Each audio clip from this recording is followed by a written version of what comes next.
Bonjour à tous, j'espère que vous allez bien. Aujourd'hui, on va discuter de comment vendre un bien immobilier ici à Phoenix, Arizona. Et oui, c'est spécifique par État. Chaque État aux États-Unis a ses propres règles. Donc, à savoir, pas de notaire, pas d'avocat en Arizona. Et je vais aussi vous donner 7 conseils pour optimiser les visites et vendre votre bien plus rapidement.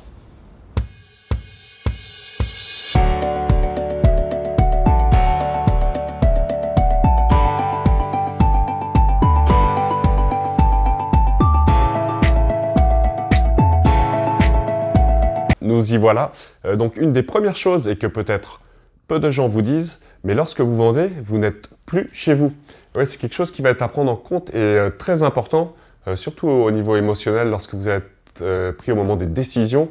Et la première chose que je dirais, c'est de faire vos cartons, c'est-à-dire tout ce qui est personnel, les cadres, tout ce qui représente la famille, les amis, le voyage, etc.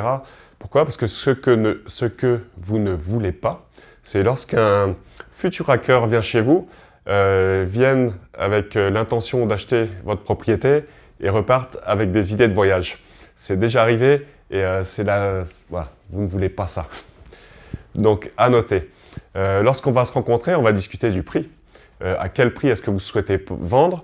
Quel prix est-ce qu'on met sur le marché? Donc, ce que je vais vous apporter sont des comparatifs. Des comparatifs des biens qui sont actuellement sur le marché, c'est-à-dire votre compétition directe, ce qui a été vendu, ce qui permet de savoir ce qu'un acquéreur est prêt à payer pour un bien similaire et ce qui est en cours de vente. Donc on voit à peu près le délai que le bien reste sur le marché avant de trouver acheteur. Donc on va prendre ces 3 choses et de là on va rajouter s'il y a eu des travaux de fait, rénovation, etc. Et on va ajuster le prix. Quand on parle de prix aussi, ce qu'il faut ne surtout pas faire, c'est vouloir aller au-dessus du marché en pensant que ça aidera à la vente et si jamais il y a négociation, vous retomberez au prix que vous voulez. Ça ne marche pas toujours. Et statistiquement, il a été prouvé que ça ne fonctionne pas. C'est-à-dire que les acquéreurs ne viennent pas voir votre bien ou viennent, vous disent c'est trop cher et simplement repartent et ça traîne. Et votre prix, vous allez le baisser. Donc, vous ne voulez pas ça. Ce que vous souhaitez, et qui marche très bien actuellement, surtout sur un marché vendeur, c'est avoir votre prix à la valeur de la compétition. Et là, ce qui va se passer, c'est qu'au lieu que ce soit vous et un acheteur qui rentriez dans une négociation directe sur les prix et les termes d'entrée, ça va être plusieurs acheteurs qui vont venir et qui vont négocier entre eux le prix, les termes et revenir vers vous. Et vous choisirez l'offre qui vous plaît le mieux. Et ça, c'est bénéfique et très bénéfique pour vous. Donc, prenez ceci en considération. On va aussi discuter du marketing. Qu'est-ce que je vous apporte et qui va faire que votre bien va être vendu plus rapidement? Une des premières choses, ça va être la visibilité et les photos. Elles sont prises par un professionnel ainsi que les vidéos. Et en passant, si vous avez une propriété de 800 000 $ et plus, un drone vidéo est inclus. Et ce que je considère, c'est que les photos, ce qui maintenant les gens voient sur Internet en premier lieu, c'est comme un résumé. Vous ne voulez pas forcément avoir le premier emploi, mais vous avez des interviews. Là, c'est la même chose. Tout ce côté marketing, s'il est bien fait, ça va vous apporter des visites. Et dans ces visites, vous allez trouver l'acquéreur. Donc, c'est quelque chose de très important et à bien travailler. Ce que j'apporte aussi, c'est voilà, me retrouver sur les réseaux sociaux, sites Internet de locaux et internationaux. Donc, c'est toujours un gros plus même, je dirais. Je fais des annonces ciblées et ainsi que des envois d'emails à ma base de données, que ce soit clients, personnels et aux agents internationaux et locaux. Donc, c'est toujours ce petit plus qui va faire que voilà, je vais booster et optimiser. Maintenant, on arrive aux visites. Et ouais, on a fait le marketing, on a préparé la maison, elle est propre, tout est clean. On a fait les vidéos, on envoie tout. C'est diffusé et là, la cloche sonne. Donc, c'est parti. Ce qui se passe généralement, est-ce qu'une première visite peut emmener une offre? Ça arrive, c'est possible, surtout en ce temps actuel, qui est un marché quand même généralement très vendeur sur Phoenix. Mais si ça ne se passe pas, ce que vous voulez, c'est que quand un hacker vient, il sonne 2 fois la sonnette. C'est un indicateur que son intérêt voilà, est au-dessus de la moyenne et on a certainement une offre qui va arriver assez vite. Il y a une chose qui est beaucoup dit, c'est dans l'immobilier, ce qui est très important, c'est l'emplacement, l'emplacement, l'emplacement. Peut-être, mais de mon expérience, je dirais il y a l'emplacement, il y a la condition de la maison et son prix. Et c'est 3 points essentiels. Vous avez les 3 points, il n'y aura pas de souci. Si le prix est trop haut, je vous l'ai expliqué, ce ne sera pas ce que vous voulez. Il y aura certainement une attente avant que les choses se passent et une baisse de prix. Et l'état, s'il y a des travaux à faire, que vous pouvez les faire, qui sont essentiels, faites-les. Si vous voulez vendre la maison en l'état, parce que c'était un investissement et que vous n'en voyez pas l'intérêt, il y a plusieurs choses qu'il faudra adapter.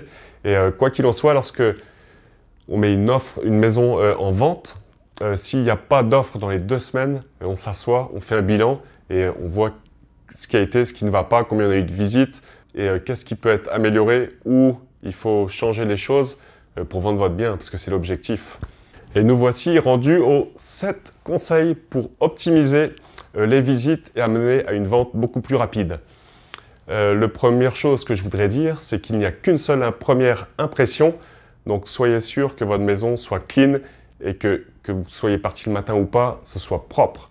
Voilà, vous faites comme si vous n'étiez plus là, comme si vous arriviez dans une chambre d'hôtel, peu importe, mais une seule première impression, n'oubliez pas ça. Mon premier conseil, c'est qu'il faut être absent.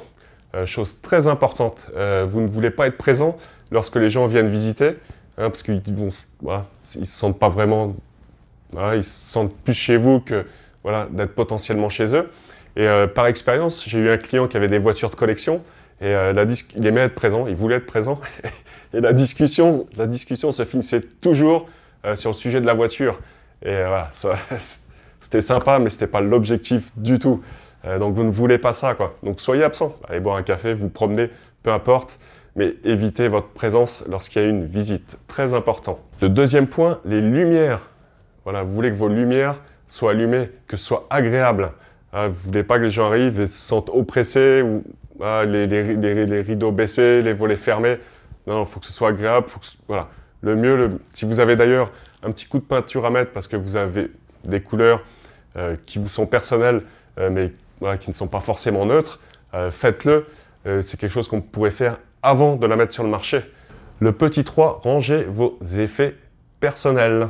Et oui, tout ce qui est médicaments, objets de valeur, toutes ces choses-là, voilà, c'est exceptionnel que ça arrive, très rare, mais vous ne voulez pas être la personne à qui ce genre de choses arrive et que vous rentriez chez vous et que les médicaments ne soient plus là, ou peu importe la chose. Donc rangez vos effets personnels, voilà, vous les mettez dans un endroit voilà, caché, dans un tiroir, mais non visible. Voilà, c'est pour le bien de tous. 4e point, vous gardez la maison propre en tout temps. Voilà, vous pouvez partir le matin au boulot, une visite se présente, elle va avoir lieu en début d'après-midi, vous êtes absent, qu'est-ce qui se passe? Le futur acquéreur rentre et il voit que le repas du soir est toujours sur la table. Voilà, mauvaise impression. Donc vous ne voulez pas ça, quoi. Donc soyez toujours certain d'avoir le lave-vaisselle, la cuisine propre, les fenêtres lavées, la laveuse, sécheuse, voilà, vide. Voilà, vous ne voulez pas que les gens arrivent et voient votre linge. Voilà, donc c'est pas toujours simple, mais ça fait partie du jeu. Le 5e conseil, ça va être ouvrez les portes intérieures. J'entends bien si vous êtes absent, mais voilà, faites-le quand vous partez le matin. Je vous rappelle, des visites peuvent arriver n'importe quand, à n'importe quel moment. En parlant des visites d'ailleurs, c'est quelque chose qu'on discutera, mais quel est le délai qu'il vous faut? Si vous allez au travail, est-ce que ça vous pose un problème que les gens visitent ou pas? Est-ce que vous voulez 1 heure, 2 heures, 24 heures de notice? Voilà, ça c'est une chose que vous décidez en tant que vendeur. On ne le dit jamais assez, mais mon 6e conseil sera de baisser le siège des toilettes. Eh oui, petit détail mais qui a son importance. Donc baissez votre siège de toilette lorsque vous quittez la maison ou avant chaque visite. Mon dernier conseil, le 7e, parfum intérieur et musique d'ambiance. Ouais, vous voulez que les gens, quand ils rentrent, ils aient le sentiment qu'ils soient chez eux, que ce soit agréable. S'ils viennent 2 minutes et qu'ils repartent, voilà, il ne se passera pas grand-chose. Donc ce que vous voulez, c'est qu'ils prennent le temps, qu'ils regardent, voilà, qu'ils s'inspirent. Et parfum intérieur, voilà, ça se met assez facilement, ça se trouve facilement. Pour ce qui est de la musique, vous n'avez pas besoin du dernier système de son pour que ça se passe. Je veux dire, vous avez peut-être une télé, peu importe. Mais voilà, si vous avez l'occasion, très important, on va dire que c'est un facilitateur de vente. Et voilà, ça marche. Donc ne partagez pas ces conseils, s'il vous plaît. Et voilà, il est temps de nous quitter. Je vous dis à la semaine prochaine. Donc n'oubliez pas, si vous voulez plus d'informations sur le sujet et recevoir les prochaines vidéos, pensez à cliquer sur la petite cloche et à vous abonner. Je vous remercie et une très bonne semaine à vous. Au revoir.